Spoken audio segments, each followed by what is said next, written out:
बरेली में हुई नगर निगम बोर्ड की बैठक में मर्यादाएं तार-तार हो गईं। भाजपा पार्षद के हंगामे शुरू करते ही मेयर ने अपने गनर को बैठक में बुला लिया। आरोप है कि गनर ने पार्षद के साथ मारपीट की, जिसके बाद भारी हंगामा होने लगा और पुलिस फोर्स बुलानी पड़ गई।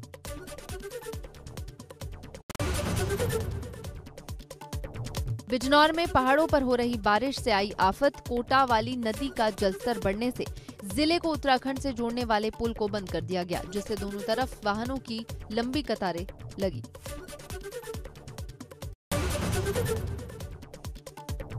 महाराजगंज के बकुलडीहा गांव को जोड़ने वाला पुल भारी बारिश की भेंट चढ़ गया। पहाड़ी नदी के पानी के तेज बहाव की वजह से पुल टूट गया, जिससे अब स्थानीय लोगों को खासी दिक्कतों का सामना करना पड़ रहा है।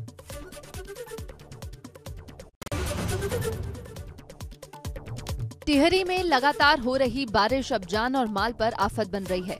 घनसाली इलाके में एक मकान भारी बारिश से ध्वस्त हो गया, जिसके मलबे में दबकर 15 बकरियों की मौत हो गई। लगातार हो रही बारिश से उत्तराखंड की ज्यादातर नदियां उफान रही हैं। हरिद्वार के राजाजी टाइगर रिजर्व पार्क में बहने वाली रवासन भी उफान पर है, जिससे आसपास के गांव में बाढ़ का खतरा बना हुआ है।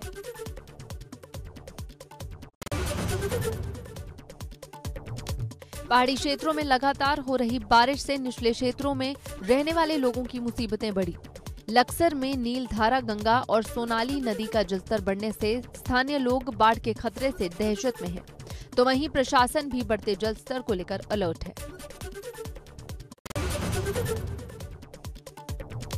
जोशीमठ में हेलंग के पास सड़क हुई बंद। बारिश के कारण बड़े बड़े पेड़ उखड़कर सड़क पर गिरे। उर्गम घाटी के 11 गांव की आवाजाही प्रभावित।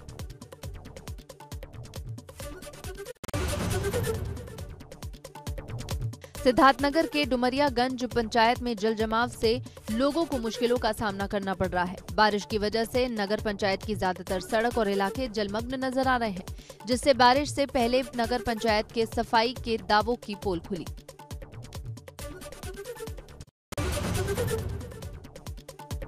कानपुर में लाल इमली चौराहे पर युवक ने जमकर हंगामा काटा। रेड लाइट पर बिना हेलमेट के सिपाही को देख युवक ने हंगामा शुरू कर दिया और मौके पर मौजूद ट्रैफिक पुलिस से बिना हेलमेट सिपाही का चालान काटने का दबाव बनाने लगा। सिपाही का चालान कटवाने के बाद ही युवक शांत हुआ।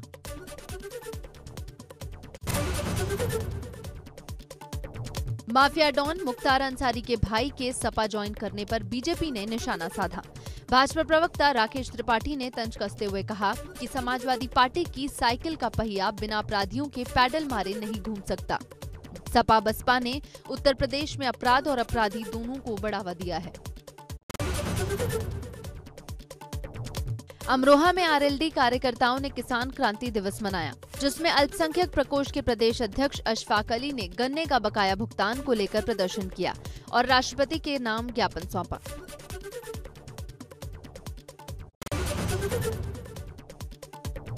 गोरखपुर दौरे पर पहुंचे राष्ट्रपति रामनाथ कोविंद ने गोरखनाथ विश्वविद्यालय के विजिटर रजिस्टर पर अपने विचार लिखे।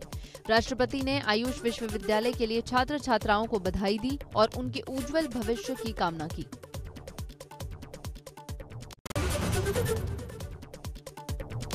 गोरखपुर में राष्ट्रपति रामनाथ कोविंद ने गुरु गोरखनाथ आयुष विश्वविद्यालय का किया भूमि पूजन और शिलान्यास। प्रदेश के पहले आयुष विश्वविद्यालय के शिलान्यास के मौके पर मुख्यमंत्री योगी और राज्यपाल आनंदीबेन पटेल मौजूद रहे। कार्यक्रम में राष्ट्रपति ने लोगों को संबोधित किया। उन्होंने कहा कि भारत का जुड़ाव ऋग्वेद के समय से ही योग से रहा है। आप लोगों के अच्छे स्वास्थ्य के लिए आयुष विश्वविद्यालय की जरूरत है।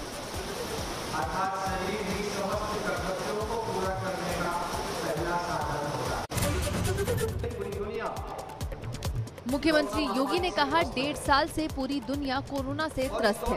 कोरोना काल में भारतीय चिकित्सा पद्धति का इस्तेमाल हुआ। साथ ही बताया कि हल्दी घर घर में प्राचीन काल से इस्तेमाल में लाई जा रही है। रोग क्षमता, प्रतिरोधक क्षमता विकसित करने के लिए, इम्यूनिटी डेवलप करने के लिए भारत की परंपरागत चिकित्सा पद्धतियों का अनुसरण किया। राष्ट्रपति के अयोध्या दौरे को लेकर रेलवे पूरी तरह से चौकसी बरत रहा है। केंद्रीय रेलवे बोर्ड के चेयरमैन ने अयोध्या रेलवे स्टेशन का निरीक्षण किया और सुरक्षा व्यवस्था जांची। रविवार को राष्ट्रपति रामनाथ कोविंद प्रेसिडेंशियल ट्रेन से अयोध्या पहुंचेंगे।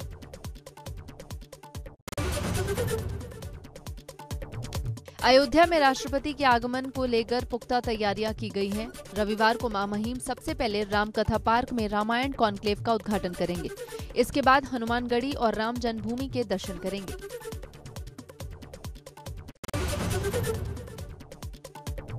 प्रयागराज में 2 केंद्रों पर वैक्सीन लूट का मामला सामने आया। दोनों मामले शुक्रवार को यूपी में चलाए जा रहे मेगा वैक्सीन कैंप के दौरान के हैं। दोनों ही जगहों पर टीकाकरण में देरी होने पर लोगों को जब ये लगने लगा कि वैक्सीन की डोज खत्म हो सकती है, तो लोगों ने वैक्सीन लूट ली।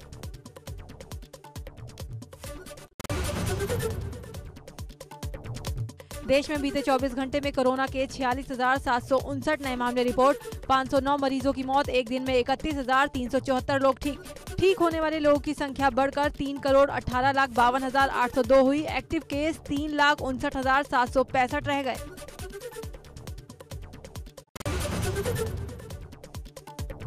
देश में तेजी से बढ़ रही वैक्सीनेशन की रफ्तार। शुक्रवार को 1 करोड़ वैक्सीनेशन के साथ बना नया रिकॉर्ड।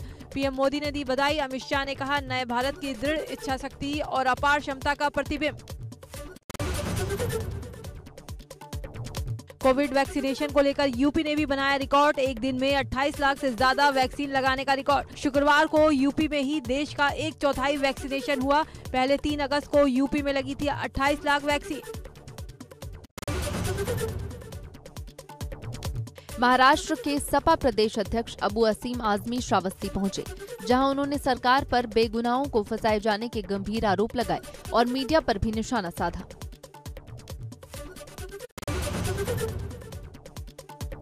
बलरामपुर के सदर तहसील क्षेत्र में विधायक पलटू राम ने बाइक से बाढ़ प्रभावित गांवों में पहुंचकर लोगों की समस्याएं सुनी। यहां करीब 150 गांव राप्ती के पानी से घिरे हैं। 24 गांवों में 3 से 4 फीट तक भर चुका है पानी।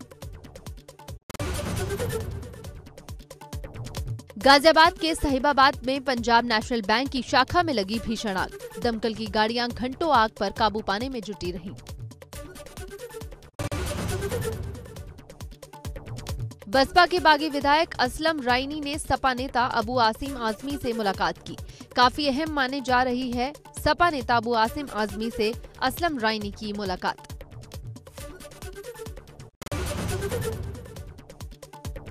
बरेली में धन परिवर्तन के मामले का खुलासा। धन परिवर्तन के आरोपी को बदायूं के कादर चौक थाने की पुलिस ने गिरफ्तार किया।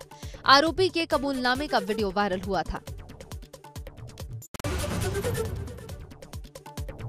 मुरादाबाद में ट्रांसपोर्ट नगर के अंदर एक ट्रक से पुलिस ने लाश बरामद की। जानकारी के मुताबिक दोपहर के वक्त एक ट्रक चालक ट्रक खड़ा करके फरार हो गया, जिसकी जानकारी पुलिस को दी गई। जांच में ट्रक के अंदर लाश पाई गई।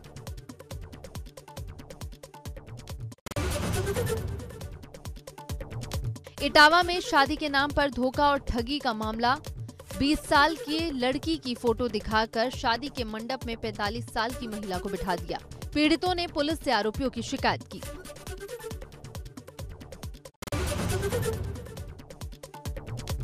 लखनऊ के गोमती नगर इलाके में बदमाश ने दिन दहाड़े असलहे के दम पर एक ज्वेलरी की दुकान में लूट की वारदात को अंजाम दिया। लुटेरे नकाब पहनकर ज्वेलरी शॉप में पहुंचे और वारदात को अंजाम देकर फरार हो गए।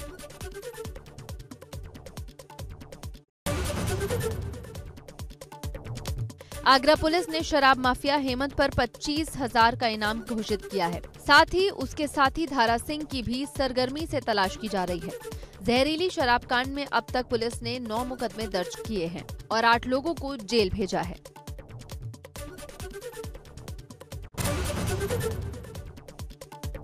प्रतापगढ़ के निजी हॉस्पिटल में डिलीवरी के दौरान महिला की मौत होने पर परिजनों ने जमकर हंगामा किया। हॉस्पिटल के गेट पर शव रखकर परिजनों ने बवाल शुरू कर दिया। सूचना के बाद मौके पर पहुंची पुलिस ने कार्रवाई का आश्वासन देकर शांत कराया।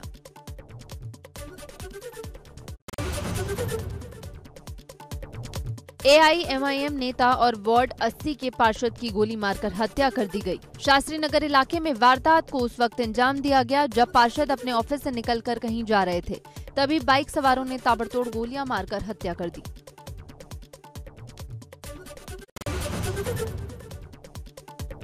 नैनीताल में भारी बारिश के कारण जोलीकोट में 2 गांव को जोड़ने वाली सड़क पूरी तरह टूटी, जिससे दोनों गांव के लोगों को खासी दिक्कतों का सामना करना पड़ रहा है। हालात को देखते हुए पुलिस ने लोगों को कम से कम आवाजाही की अपील की।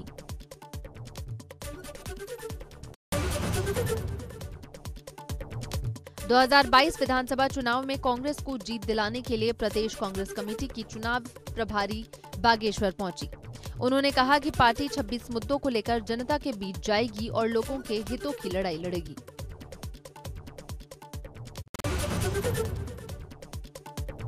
चारधाम यात्रा को सुगम बनाने के लिए बनाई जा रही सड़क मौजूदा वक्त में लोगों के लिए मुसीबत बनती नजर आ रही है। सड़क निर्माण योजना से कर्णप्रयाग में बहुगुणा नगर के 1 दर्जन परिवार खतरे की जद में आ गए हैं। जमीन धंस जाने की वजह से लोगों के घरों में दरार पड़ने लगी है और लोग विस्थापन की मांग कर रहे हैं।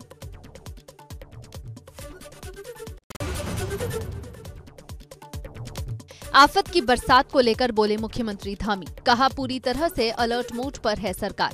जिला स्तर पर सभी अधिकारियों को किसी भी आपदा से तत्काल निपटने के दिए निर्देश।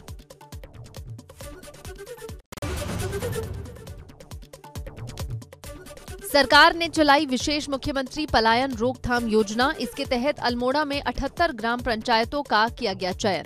चयनित 7 ग्राम सभा के 16 राजस्व गांवों के लिए 2 करोड़ 75 लाख रुपयों का बजट स्वीकृत।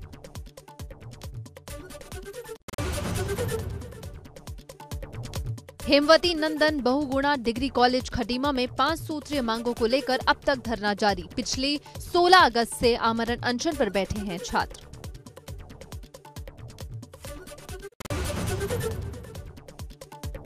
कोरोना काल में नई शिक्षा नीति के नाम पर कानपुर के छत्रपति साहू जी महाराज विश्वविद्यालय में दोहरा परीक्षा शुल्क लिया जा रहा है, जिसको लेकर छात्र और विश्वविद्यालय प्रशासन आमने सामने आ गए हैं।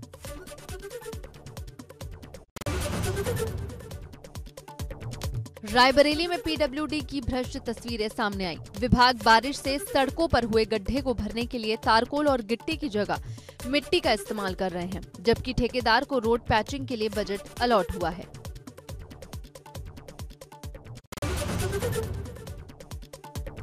दिल्ली में 6ठी से 12वीं कक्षा तक के स्कूल खोलने का फैसला किया गया है। ऐसे 2 चरणों में किया जाएगा। पहले चरण में 1 सितंबर से 9वीं से 12वीं तक की, जबकि दूसरे चरण में 8 सितंबर से 6ठी से 8वीं तक के स्कूल खुलेंगे।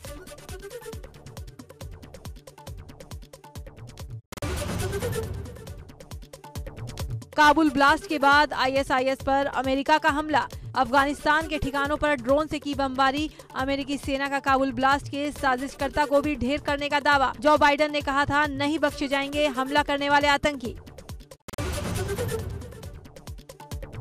टोक्यो पैरालंपिक 2020 में टेबल टेनिस खिलाड़ी भाविना पटेल ने रचा इतिहास। गोल्ड मेडल जीतने से 1 कदम दूर। सेमीफाइनल में चीन की मियाओ झांग को हराया। फाइनल में अब भाविना का सामना चीन की एक और खिलाड़ी से होगा। नीरज चोपड़ा साल 2021 में किसी और टूर्नामेंट में हिस्सा नहीं लेंगे। 2021 का सीजन व्यस्त यात्राओं के मद्देनजर किया खत्म। कहा 2022 में मजबूती से करूंगा वापसी। अगले साल विश्व चैंपियनशिप, एशियाई खेल और राष्ट्रमंडल खेल होने हैं।